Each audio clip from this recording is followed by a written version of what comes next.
mom was like, "Oh, you shouldn't be doing anything creative," because I wanted to go to art school. She's like, "Oh, you should be like studying business." I'm like, "I'm just not good at math." I had to take one like math class for sociology with statistics, and I got an A only because like that was the only. I only took it in the summer, and I didn't get distracted. So like, it was the only time I was going to take it. Yeah. So she's like, "Oh, you need to be doing this, like, you know, like working this 9-to-5 job." I'm like, "Oh, I just don't really. That's not really me." But so it's like hard to get yourself out of it. But yeah, I just think it's just like kind of ingrained, and then it's passed on to families. Like, this is what you need to be doing, or. I took a sociology minor, and I remember having to take a statistics class. I actually kind of liked the statistics, but. In general, like I have an English major with an emphasis in creative writing and a sociology minor, and basically, unless I wanted to go to school for a master's, and you know, to be honest, probably a PhD, there's not really anything to do except teach, and even with those degrees, it's just teaching. It's like there was. And I mean, if you take it to the whole idea of we're that class of people, writers, creators are that class of people that classically should have patronage, right?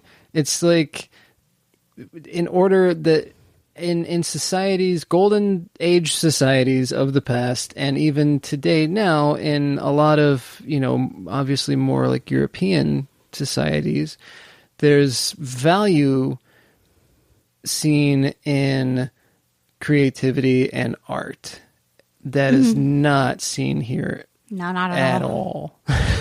Like every time you hear, you know, about budget cuts and funding for the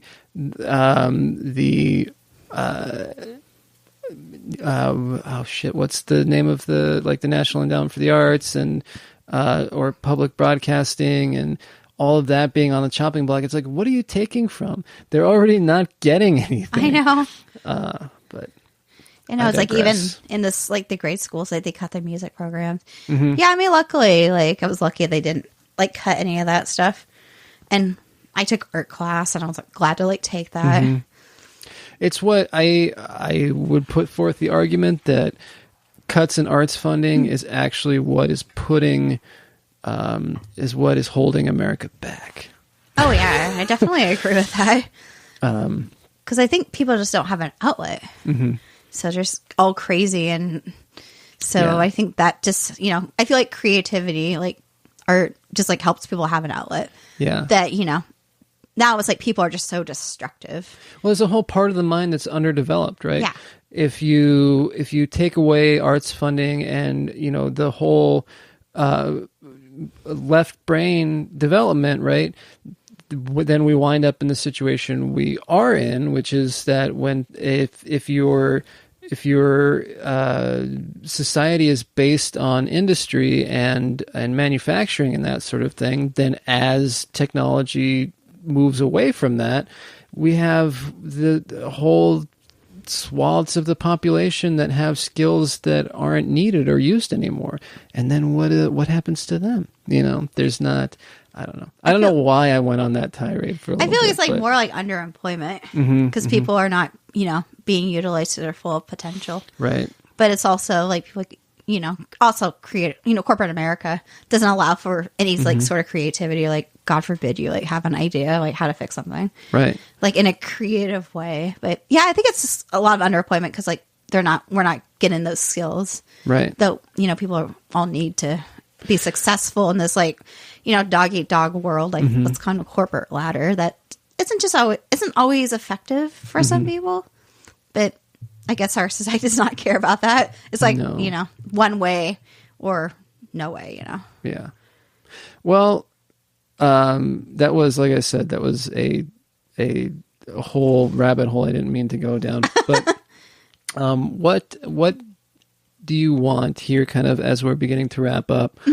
Where do you want people to look for your work, and kind of what do you want people? Where would you want people to find you? You can go on the Yabium Facebook page, and also Yabium AZ on Twitter, and also you can like follow my Twitter account, it's just my first and last name is like Allyson Bills, Allyson Bills. And you can go to the IBM Easy Instagram page. Mm-hmm. And for my Scooter Litter page, you just like Scooter Litter. Mm-hmm. So how did you score just being able to have your name on Twitter? Were you one of like the first people to jump on that? Yes, I joined in 2008 actually. Yeah. I'm very terrible at like creating usernames. Yeah. That's when I started I had not, honestly. I think I had a Facebook account, mm-hmm. and then when I started the podcast, then I was like, okay, I guess I need to do social media stuff, and I just started like taking things, right, and not. It wasn't until into a year of doing this and having dozens of episodes into it, saying at the end of the episode where people can find the show on Instagram and Twitter, and I'm like, why on earth did I not try to name everything the same? Yeah. And I've since corrected that, with everything else that's come since then, but and I think that it had to do with Twitter. Somebody already had limited engagement, so I took something else and it was not the same as the others, and it just went downhill from there. But that's one of those tips, right? Try to have something where it's the same handle on every social media platform, so it's easier, right? Yeah. But then some people will like have something different, and then it's like then they ruin it for everybody else who wants to keep everything homogenous. Yes. Yeah. All right. Well, okay. So then, kind of, do you have? Why don't we leave on just like a handful of tips that that either you yourself have observed or that that you have gathered from the people you've interviewed for your column, as far as just what can people do to help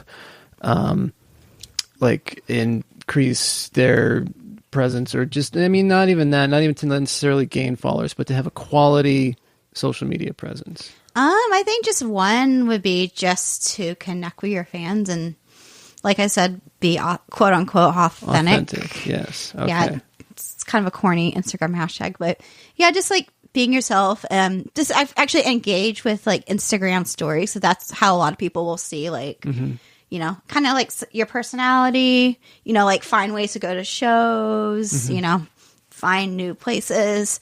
And also from someone told me like, when you do flyers on like Facebook mm-hmm. and Instagram or whatnot, don't put text in there because it's like, kind of screws up with everything. Huh. So okay. That was one. And just, I'm trying to figure out another one.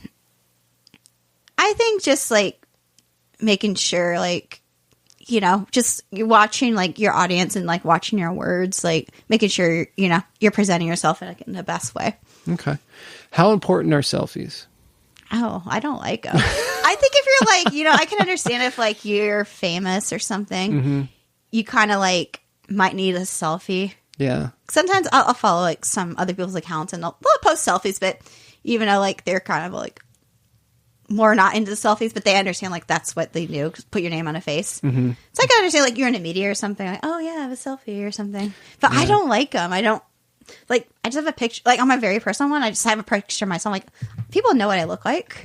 I just rather post other stuff, but I don't know. I just for like personal things, I think they're really dumb. But I can understand like for like business things, on someone's like personal Instagram account that is like your professional Instagram account. Mm-hmm. That's important. It's something that I've never really been able to get on board with, but then I see other podcasts where they're like, oh, I'm talking with so-and-so, and then here's like the picture of them. I tried it recently. I'm like, I'm not good at this. I guess maybe, you know what? So maybe I'll just drop it because that's not authentically me. I'm not a selfie person. And that's like, okay. All right. Yeah. I end up getting. I think Jenna commented on the last one that I posted that I was all nostrils. I was like, yeah. Anyway, I'm already not a big. I'm not a big fan of myself, so I don't like putting. Yeah, you want it to be out with other people. Exactly. That's how it should be, though. Yeah. Well, thank you for sitting and talking to me. We had never met before this. I know, except we've been internet friends. Yes, exactly. And it's, I always appreciate somebody taking the chance to sit down with a relative stranger and talk personably with them for an hour. So thank you for doing that. Oh, thanks for having me. Yeah, absolutely. Good luck back out in the rain. Oh, thank you. It doesn't look like it's raining as much now. No, it's maybe not so much. Anyway, yeah, cool. All right, thank you.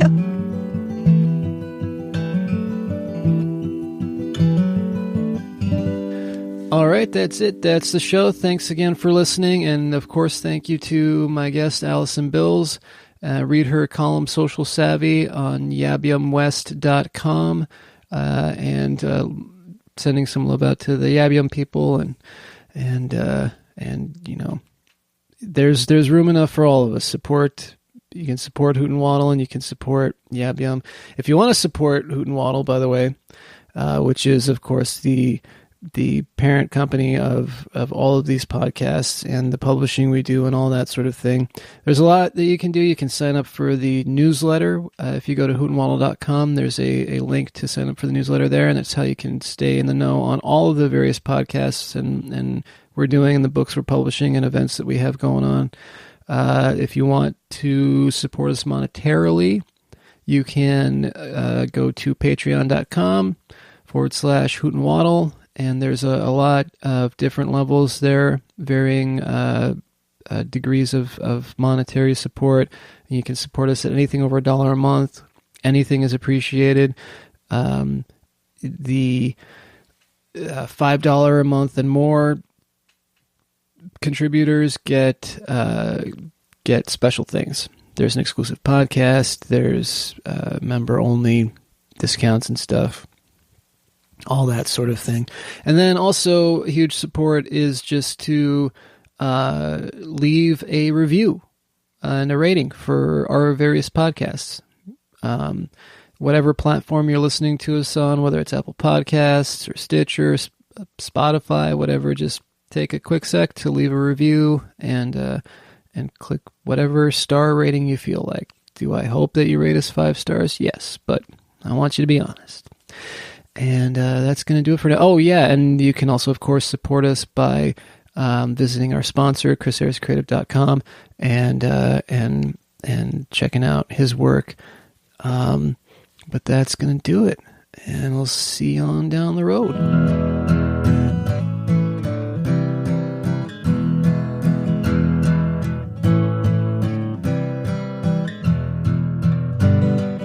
This has been a Hoot and Waddle production. If you enjoyed this podcast, why not check out one of our other fine podcasts available from hootandwaddle.com, Apple Podcasts, Spotify, Stitcher, or any number of podcast apps.